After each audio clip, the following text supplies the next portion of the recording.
So good afternoon. This is Tim Beam from Freiburg, in Freiburg, Breisgau, in Uechtland. And he's playing a concert tonight in Düdingen and a concert tomorrow night in Mariahilf. The dates I'll put into the description of the video. So, Tim and I know each other for 13 years. I used to play bass. 13 years already. Yes, exactly, 13 years. I used to play bass with Tim in his Freiburg when I used to live in Basel. And now he's back and we're celebrating the new concert season. So Tim, a few questions about your background. In fact, it's all about your background. Who's your favorite Rolling Stone and why? Rolling Stone, from the Rolling Stones. That's a good question. Mick Jagger. Yeah, and why? To me, he's the best rock frontman singer Yeah. in the world. Is he a good songwriter, you think? Yes. Yeah. I mean, he wrote Brown Sugar. Yeah.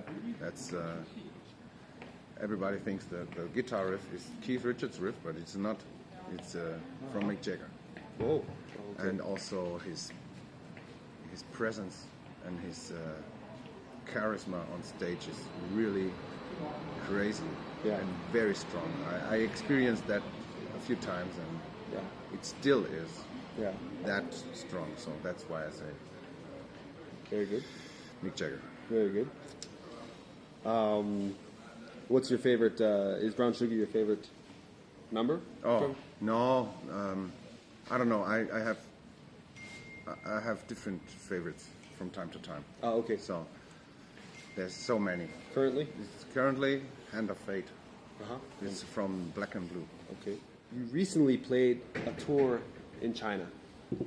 Yeah, recently. Let's cut out the pandemic. Okay, yeah. We played there the last time in 2018. Yeah. Okay. How did that happen? I met a Chinese woman who organized this concerts in China, and she makes like a. She brings artists from China to Germany and the other way around. So, and she called me and asked me if we wanted to do that. So we came together and we talked, and so that thing happened. First time I went alone in 2013, I guess, and now we have we made 2 tours with the band already, and we wanted to go last year, but because of the pandemic we couldn't. Sure. Who are the typical concert spectators in China? I don't know. Okay. That was different.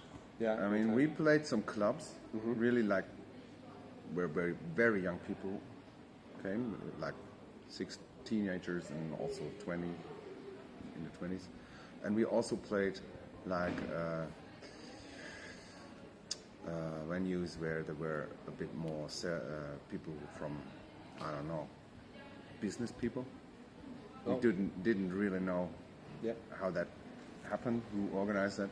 But I think most of the time we had a younger audience than we have in Europe. Oh, okay. Yeah. And did you sing in both German songs and English songs there? Yes. And were these people coming because it was German, because it was not Chinese, or because it was English, or what? Do you have an idea of that? I think they were coming because it was rock and roll. Uh-huh. Yeah. And for them is a very special thing still, because rock and roll is a lot about freedom. You know, freedom to do what you want and stuff like that. Yes.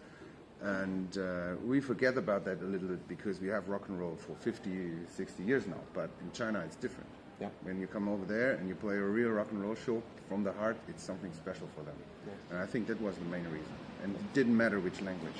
Yeah. And of course they cannot see many international Western rock bands there. Yep. So when there's a smaller band like us, they're happy to see something. Okay. Nice. Do you see yourself as more a singer or a guitarist? More a singer. Yep. I see myself as a rhythm guitarist, but nowadays more as a singer. Yep. Do your songs start with music or with lyrics? When you write? That depends. Yeah, okay. I cannot tell. Sometimes you have music and sometimes you have a lyric line and then you make music and then you write the next line. That is really not to say for there's no formula. Yeah, okay. When I knew you, your songs were only in English. Yeah. What inspired the transformation to German lyrics? That was a kind of coincidence. You say that? Coincidence? I was working on some tune and suddenly a German lyrics came out. And then I had this one song called Ich will schlafen. And then I had a private party where I played that song to the people and they liked it so much, so they said, you must do more of this. So I started working with German lyrics and that's how it all came. Nice. Yeah. And that was then the genesis of the album Nie wieder wir. Yes. Okay. Yeah. Which is 2017. 2018. 18, yeah. Which concert, what was your first concert as a performing rock frontman? My first concert was back in school. We had a Klassenfest, I don't know. Yeah, class party, yeah. Class party. Yeah. Ah, okay. And it was all covers, or you had songs already? No, written? we had songs on our own. Oh. Yeah. Oh, I always wanted to play my own songs. Okay. And I never wanted to do a pure cover show. Cut. Yes. What was your most memorable concert in all time? Myself, where I played myself or where I went to? Oh, I'm sorry, as a performer. As a performer, I don't know. The most memorable. Hard to say. So many in the last 25 to 30 years. Sure. You played in China, you played in Poland, you played in France, you played in Switzerland, you played in Germany. Am I leaving something out? Australia, Denmark. Ah, yes. Yeah. Well, I mean, Australia was very memorable, the whole tour, because it was a great experience for us all to fly so far. Yeah. It was the first international tour we did. And also playing in Poland was great because there were really we had some gigs at really big stages. Yeah. You remember? Yeah. Mariahilf was playing there as well. It was such a big stage, so we didn't have any space, but it was you know what I'm talking about. Yeah, we could hardly see each other. So far but it's really hard to pick something out. Yeah. You know?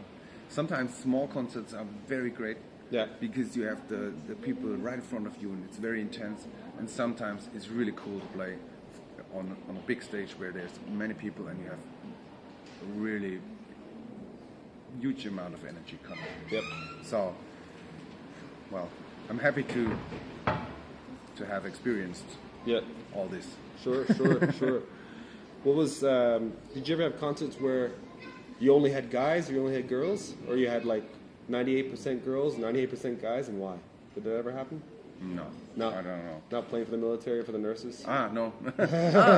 Sure, we played in a jail. Where was the jail in Freiburg, where I live. We played 2 times. Yeah? When was this? In the 90s. And that was, of course, only guys. Tell me more about that. And yeah, that was funny. There was a guy working in jail, and then he organized some cultural program for the guys there, and we came there and with our car and all the stuff, and we talked to them. It was pretty crazy. Sure. Felt like Johnny Cash a little bit. Yeah, sure. And I remember they all had to stay seated. They were not allowed to stand up. No rocking. Oh, in the public, you can't have any mosh pit. Okay. So, thanks for the interview, and thanks for restarting your tour here in Switzerland. And we look forward to the concerts tonight and tomorrow. Yes, me too. Great having me.